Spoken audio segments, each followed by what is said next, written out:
with all the hubbub about having to emergency sell the rig or find somewhere to store the rig, find a new rig, find somewhere to live, accept the fact that I may be in an apartment complex. The girl, she was so wonderful, the girl who gave me a tour. She spilled like food on her boobs right before we started the tour, and it was just, for some reason, very endearing. Speaking of boobs, brilliant transition, Casey. With all this going on, I totally forgot that I've not mentioned like Skittle and everything that has happened with that. Although when we were doing the tour and she said, well, we have all these social things, like everybody gets together at the pool and all that, and I was like, I don't want,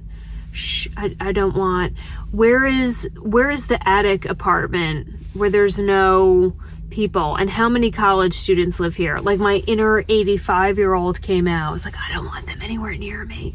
Another interesting thing, and if I end up going this route, I'll show you this place, but I remember when I lived in apartments, and you always want to get a bigger apartment, right? There's never enough space. And now that I have been 2 years, I left February 2 years ago. I've been living in some sort of vehicle or rig for 2 years. I've adapted to that small space and not having stuff. And when she opened the door of this apartment, I was like, like I felt like I was being led into a cave. I was like, whoa, this is too big. And it's not. It's only like 600 square feet. But I was like, I'm going to have to buy things to go in here. This is, the closet, you can walk into the closet.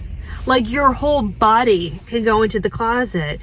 And she was laughing because I said, I don't have, my clothes will fit in this much of this. And she was like, oh yeah, right. I'm like, no, for real.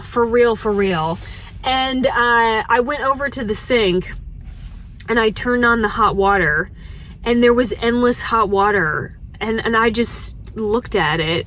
She probably thought I was deranged. But anyway, we'll just see. If for nothing else, all of this will be the start of a whole nother adventure. So we will just keep on snow plowing through life in that regard. But with Skittle, okay. So they did the biopsy. I told you I managed to, with boobs of steel, bend the biopsy needle. That story has now gone all through radiology, and I am very appreciative that when they call me and talk to me, everyone refers to it as Skittle. So that's great, because I don't like calling it the lump or the mass or the complicated cyst. That's scary.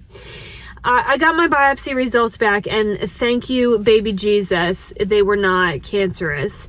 Now there is, I told you, a tombstone in there that says Skittle was here. It's a titanium marker.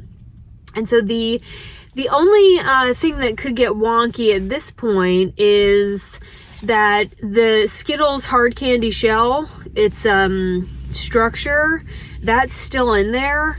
And apparently they can come back, and if they come back, they can be large and in charge. And so going forward, it may just be a fun thing that I get to do of getting popped in the boob, and then they have to they call it exasperate it, or whatever the term is. So that was phenomenal that Skittle is not cancerous. And the other complicated thing that happens from this point on is because there's so many lumps that I don't really know how, when you do your exams, like how I'll ever be able to know which is like an OG Skittle, one of the original set, and what's a new one. So it will be, so I'll be starting early on the annual mammogram, ultrasound, and all that. I will add as a piece of information to other women that when you have extremely dense tissue like I do, when you looked at my mammogram, you couldn't see anything because the tissue is so dense. So please don't assume if you go to get a mammogram and they say all clear that you are all clear, because it wasn't until we did the ultrasound that like 6 on this side and 1 or 2 on this side revealed themselves. So it's better to do both.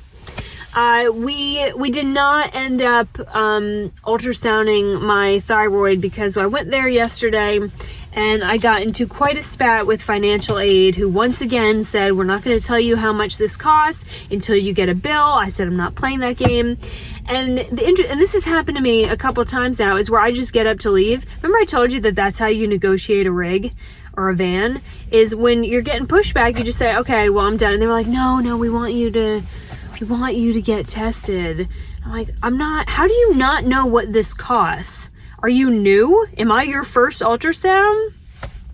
So luckily one of my girlfriends works in the hospital, and she just said, keep an eye on it. If it comes back large and in charge, then we'll take that more seriously. It was more of a concern when both of these were going on at the same time. So at least I have that off my plate. It is now an annual thing that will be a part of my life from here on out, but I'll take that over the alternative, which is getting bad news about the biopsy. I'll also say this, as stressed out as I am right now, am I ever not stressed out? I said to a member on Patreon, Gina, last night, I said, I really just feel like I'm the 8-ball, because there's never a flat surface for me. It's like other people, when you hear the story about their lives, which I've heard many, and you just see this well-established path that the universe leads them down, and just how everything weaves together. And I feel like I'm on a back road that's nothing but washout and potholes, just like getting my teeth knocked out as I bumble down this thing. And she said, but your job is, that's what you're gonna do, and you make the way smoother for everyone coming behind you. And it was one of the more profound and kind things that someone has said to me, because that may just be it. That said, when as stressed out about the rig and everything else and trying to sell some houses as I've been, nothing on this planet will orient your priorities like walking through a cancer center. Because when I'm in there, and this is not cancerous, and my concerns are houses, making business and finding somewhere to live and all that. And then you're in that center with people whose problems are so much bigger than yours. It really makes anything that I'm worried about look so stupid, because I can work really hard and sell some homes, even, and I may lose some, and I have lost some that I'm super disappointed about, but I can work hard and make that happen, and I can find another rig, and I'm gonna get that mortgage, and I'm gonna get my cat. Like, these things I can manage, these things I can control. But when you see people who are so sick that they can barely sit up in the chair, and they didn't get good news, and that's not something that they can control, and it just makes all of your problems go down to the size of a pinpoint, and feel guilty that you even complained about them. I'm not saying I'm going to stop complaining. It is part of my personality. But when I lived in Charlotte, I volunteered to try to get my head away from a very awful breakup. I volunteered at the hospital, and when all the volunteers, we had to pick an assignment where we wanted to volunteer. And everyone picked the nursery, the NICU, the flower room, the gift shop, physical therapy. Everyone rushed to those. And I looked at the list and I said, what's the worst one? What's the one that nobody wants to ever do? And they said the infusion room. The infusion room is when you have cancer. It's, at least in this hospital, it's just this big open room, and they just sit there on recliners and get this poison pumped through their veins. And everyone's feeling awful, and it's quiet, and it's sad, and it's dreadful. And I was like, all right, I'll take that. I'll take the infusion room.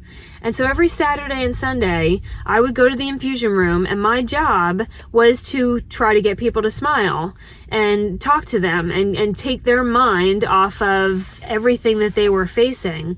And that's what I did. I just went from bed to bed, and I got them orange juice and milk and any little snacks that they wanted. And I talked to them about their families and everything they were going to do or hoping to do when they got out of the hospital. And that may sound like a beautiful story, but I ended up kind of getting fired from that job in the nicest way possible, because the nurses, after a couple months, came over to me and they said, you are able to start a conversation with a brick wall. It's your gift. But the patients are exhausted. And one of the ladies, she was so tiny and frail, and I'd loved her so much. And at one point, she put her hand on my hand and she said, Casey, I think I can survive cancer, but surviving you is like really difficult. And it was all meant to be very sweet. I mean, they're very sick. They feel horrible, and I will just never stop. And so they just wanted to like go to bed, and so it wasn't like the best fit for me. It was the nicest way I've ever been fired from something. They were like, your energy is wonderful, but like maybe not the best for here, because you're kind of like a freight train, and these people need to take a nap. So I ended up leaving that, but it was a really that gave me a lot of perspective too, because anything I was worried about of work or the boyfriend or money and all that, and then those doors, I remember it was like a pneumatic door to the infusion room, and all those pale faces, and that they couldn't get their energy up, and I had a lot of tomorrows to worry about, and they would love to be able to worry about that many tomorrows. And so if you're feeling like I've been feeling, just visit your local hospital, visit your children's cancer ward, and suddenly you will regret ever mentioning to God that you were worried about a damn thing. It's food for thought. All right, weirdos, I'm off to see this mansion. I'm gonna put that video up soon, and we are going to apartment shop and rig shop and just see what the hell is gonna come next. Bye, y'all.